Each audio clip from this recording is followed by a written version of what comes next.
ሰው ለሰው ሰው ለሰው ቢፋቀር በለው። ሰላም ጤና ይስጥልን። የተከበራችሁና የተወደዳችሁ የኛው ለእኛው ሚዲያ አድማጭ ቤተሰቦቻችን እንደምን ሰንብታችኋል?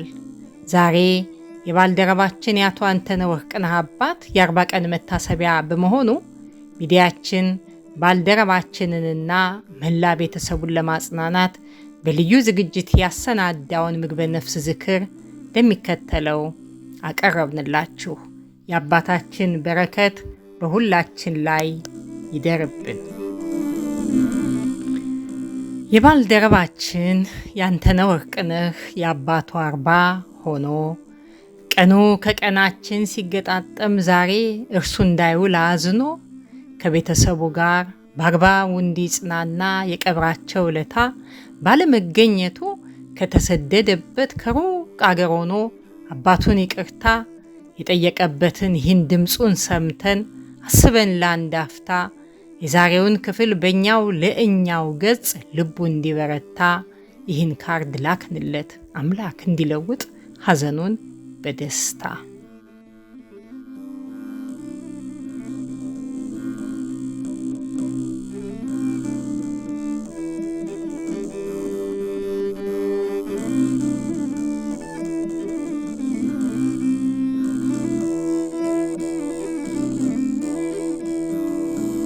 ይቅርታ አባባ ይቅርታ፣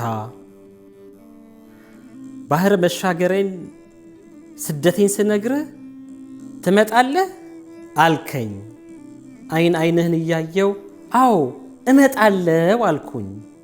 የዛኔ አባቴ ደስ አለ። በደስታ ተሞልተ ልጄ ይመጣል ብለ ልጆቼንም አቅፈ አገላብጠ ስመ መረቀሸኝህን መንገድ እንዲቀናን እድል እንዳያልፈን። ግን ገና በማለዳው ገና በጠዋቱ እግሬ ከመውጣቱ የአባት ብርቱ ክንድዬ ብረቱ የዕድሜ አዛውንቱ ጣቶች ተረቱ።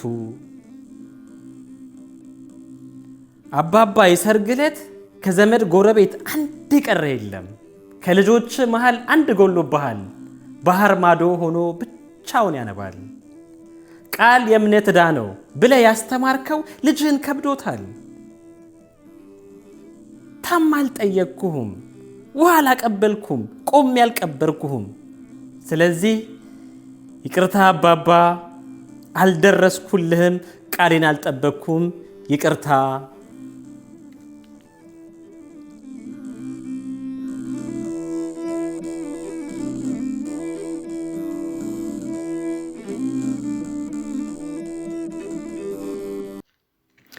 ከእርሱ ስንኝ ጋር ሕይወት ታሪካቸው ሲነበብ ጽሑፉ በ1923 ተወልደው ዘንድሮ እስከሚያርፉ ሁሉ እንዳደመጠው 95 ዓመት የሞላው ቆይታ በምድር ተሰጥቷቸው ገና በልጅነት በተወለዱበት ባደጉበት ቦታ በግብርና ሙያ ግልጋሎት ጀምረው ደግሞ ልዩ ልዩ የሥራ ገበታ እንዲሳተፉ አድርጎ ወጥ በሆነ ተቋም በኢትዮጵያ ሆቴል ከ20 ዓመት በላይ በማገልገል ሳሉ በቅን ታማኝነት፣ ጨዋታ አዋቂነት፣ በተጨማሪነት እንግዳ ተቀባይ ስለመሆናችን ለውጭ አገር ሰዎች በታዛቸው ጋብዘው የኢትዮጵያዊን ጠባይ ቡና ጠጡ እያሉ የሚያስተናግዱ ከመሆናቸው ጋር ተብሎላቸዋል። እንዲህም በቀጣይ ከሁሉ ተግባቢ፣ አንደበተ ርቱዕ፣ በስንኝ በቅኔ ሐሳብን ሲገልጡ አብሯቸው በሚውል በሕፃን በአዋቂው በመካከላኛው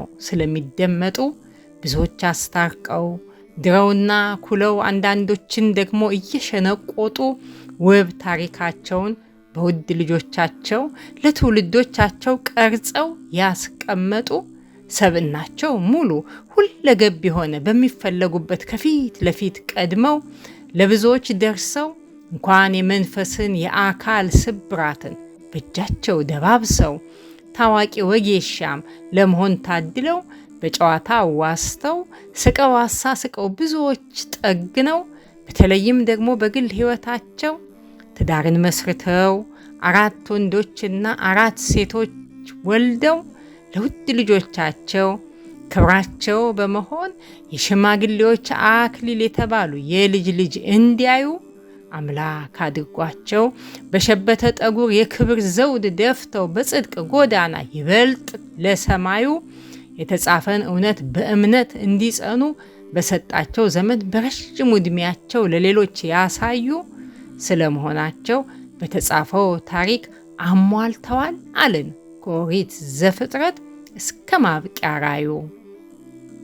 ይኸውም ባጭሩ አብርሃምም ነፍሱን ለሰጠው እግዚአብሔር መመለሻው ሲደርስ በመልካም ሸምግሎ ብዙ ዘመን ጠግቦ ወደ ወገኖቹ እንደተከማቸ በመጽሐፍ ቅዱስ በካርዱ ፊት ለፊት እንደተጠቀሰው በኦሪት ዘፍጥረት በምዕራፍ 25 ቁጥር 8 ላይ ከተገለጸው ጋር ምሳሌ 16 ቁጥር 31 የጻፈውን እውነት ገላጭ ሆኖ ስናይ ዘውድ ሆኖት የክብር በጽድቅ መንገድ ላይ ይገኛል ያለውን የውድ አባታችን የሸበተ ጠጉር ከቃሉ ጋር አስማምተን እንዲህ አዘጋጀን የገብረ እግዚአብሔርን ምግበ ነፍስ ዝክር።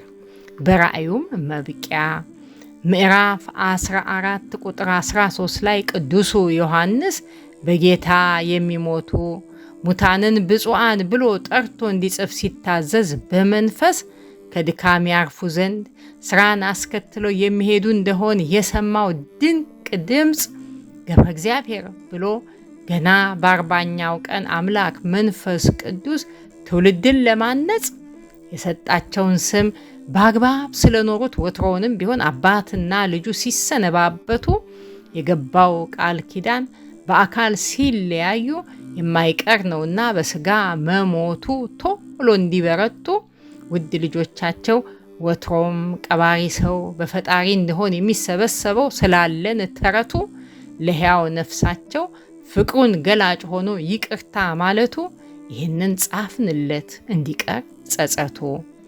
በእናታቸው እቅፍ በተሰየሙበት በቤተ መቅደሱ በ40ኛ ቀናቸው ዳግም ሊወለዱ ሲቀርቡ ወደ እርሱ በክርስትናቸው መንፈስ ቅዱስ ወርዶ ገብረ እግዚአብሔር ብሎ ስለሰየማቸው ዘር ጎሳ ሳይቆጥር ያላቸው ሰብእና ሁሉን አገልግሎ ባልጋቸው ያረፈው ደካማ ስጋቸው በዕለተ ምጽአቱ በክብር ለመነሳት ሕያው ነፍሳቸውን በስጋው በደሙ አክብሮ በመኖር ለማሳረፍ ገነት ጣር ጋር ሳያበዙ ነው እግዚአብሔርን የሚፈራ ሰው ግን እንዲህ ይባረካል በሚለው ሕያው ቃል ላኖራቸው አምላክ ለዘላለም ዓለም ምስጋና ይገባል።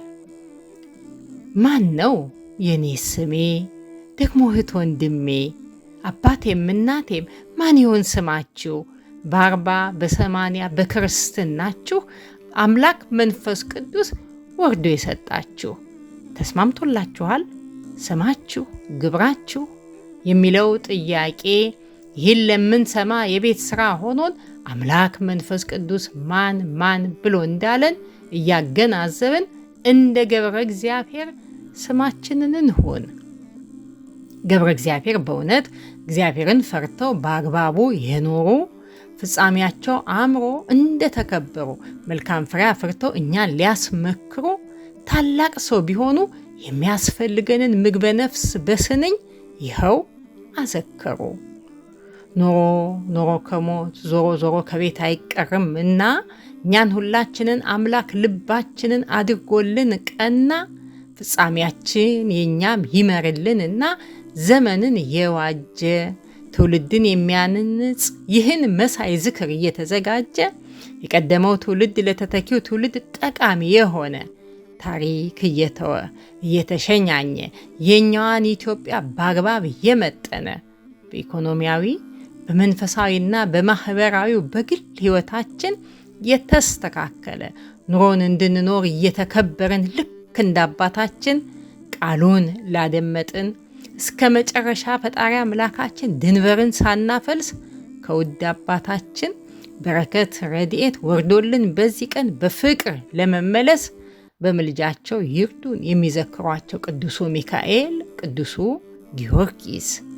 በመጨረሻ ላይ በዚህ ድንቅ ሳምንት ለሕዝብ ለአሕዛብ የታየች እመቤት የደብረ ምጥማቋ የሰዓሊተ ምሕረት የሰላሙ መልአክ የቅዱስ ዑራኤል ምልጃ ንጹሕ ጸሎት ላዘኑት መጽናናት፣ ለላላነው መጽናት፣ ለሳትነው መቃናት፣ ደግሞ ለምንወዳት ለውድ ሀገራችን ሰላሟን ሰጥቶልን የሕዝቡን አንድነት እንዲያስከብርልን እየተማጸንን ስብሐት ለአምላካችን እኛው ለእኛው ብለን ያዘጋጀነውን የዚህ ሳምንት መልእክት በዚህ እንቋጫለን።